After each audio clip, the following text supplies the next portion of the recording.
Well, hi everybody and welcome once again to my video blog. So this is just a short update. I don't know, last Friday I went and had my belly button pierced.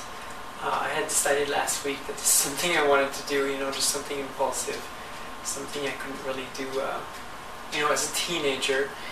But here it is. I hope you can see it.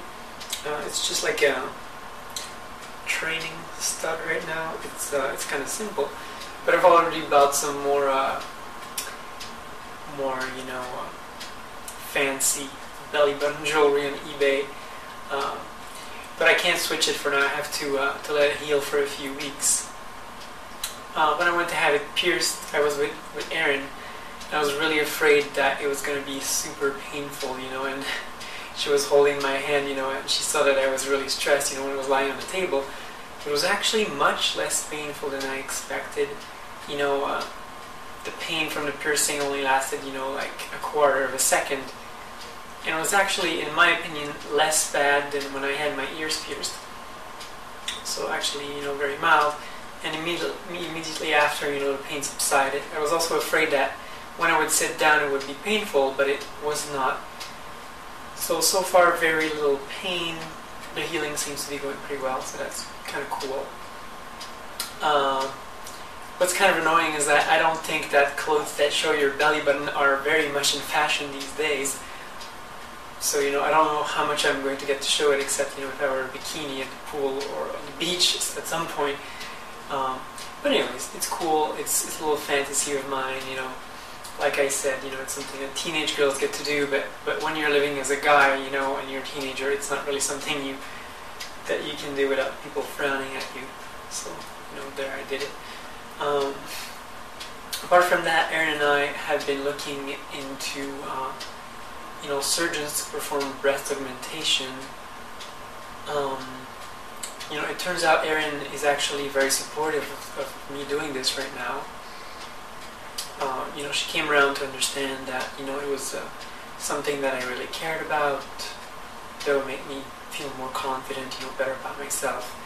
And so, she's going to be supportive. She's going to be coming with me for surgery. We're hoping to find someone good, in the area, like in Quebec or in Toronto, somewhere not very far, save on the travel and all that. So far we've looked online at some, before and after pictures. We found someone in Toronto who seems to do very good work, and I called his office, just earlier today, and they gave me an appointment for a consultation on June 8th. The problem is that they do not do phone consultations, so that means that if I want to, go there on June 8th, I will have to go to Toronto. I'll do it if I have to, obviously. But I'm hoping that they'll have a cancellation. They put me on some cancellation list, so that they can notify me if they have anything earlier. I've already mentioned that I'm trans, and these people don't seem to have a problem with it. But actually, that's funny. Erin and I were discussing yesterday, and we found that there's a clinic in Montreal here that does the kind of implant that I want. But I was telling Erin, maybe I should ask if they do trans patients. And she just told me, why wouldn't they? Your money is still green, was what she said. But I don't know, I kind of had a weird feeling about that clinic.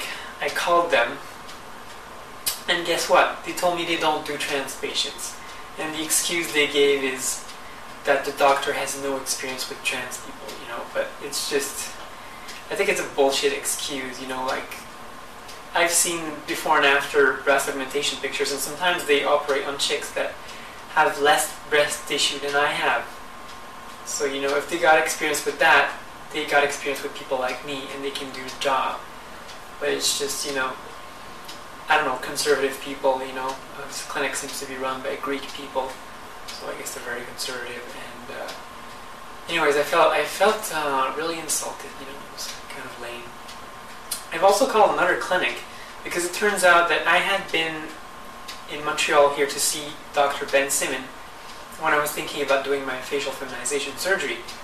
And I had a consultation with him for FFS. He gave me a price quote. He even gave me some sheets to do some radios on my face, to see my skull. some X-rays, I should say. And I found out on their website that they seem to also do the implant that I want. So I figured, these people are definitely trans friendly. I'll give them a call. And then, I give them a call. They already have my file, so everything's going great. But then they tell me, before we can even give you a consultation, we need a letter from your endocrinologist that says you've been on hormones for at least 6 months, and we need a letter from a psychologist or psychiatrist to certify that you've been diagnosed as a transsexual. And I was just like, are you fucking kidding me? Like, I have been to your clinic, and you were willing to do $20,000 worth of plastic surgery on my face. You were willing to grind my bones and cut bits of my bones off and do a nose job and brow lifting and a shit ton of things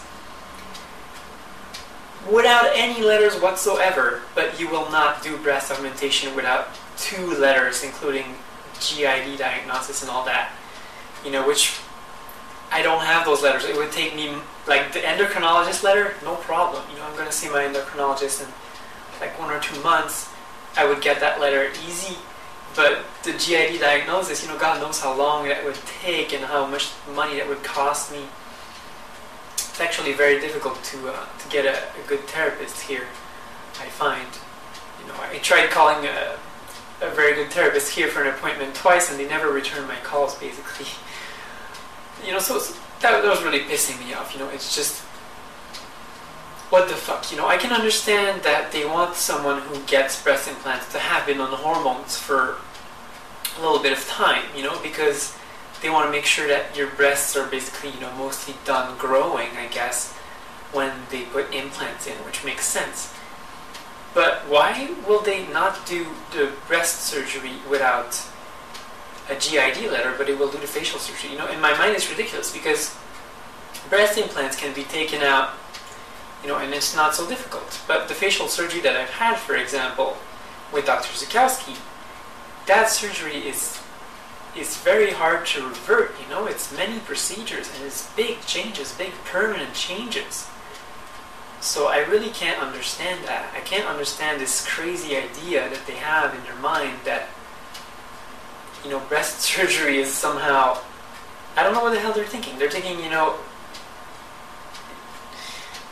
I don't know what the hell they're thinking. They're thinking that breast surgery is somehow something that you have to be a transsexual to get. But they would perform facial feminization surgery on anybody that asks, basically. So that's kind of insane in my mind. And in fact, I consider myself a transsexual, but what if a crossdresser wanted breast implants? I'm guessing these people would refuse this person. But why the fuck would they refuse, If you're willing to pay, and if you understand what you're doing, then, I think these procedures should be available. I would understand. I totally understand why you need letters to get things like SRS, for example, because that's definitely very, very impossible to reverse. But things like breast augmentation, anyways. I'm kind of annoyed right now. I might try to call a few more places in Montreal, but honestly, just what the fuck. Just calling this clinic, and being told that they won't do trans people was just very demoralizing to me. I guess I might try a few more.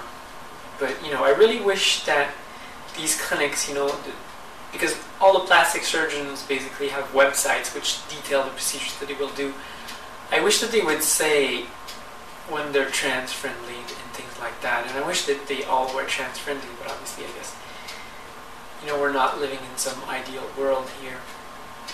People are still allowed to discriminate based on bullshit reasons. But anyways, that's it for today, people. I guess I'm going to keep looking. Like I said, my girlfriend now seems to be very supportive, and she's even, encouraging me to have it done before the end of the summer. So I'm hoping that I'll be able to, and that everything will go well. If I can indeed have a consultation in June with that doctor, then I might actually be able to have it done before the end of the summer, because usually the waiting after the consultation isn't all that long. Or at least you would expect that the waiting for something like this would be less long than for something like FFS. Okay, so that's it for today, people. Bye bye.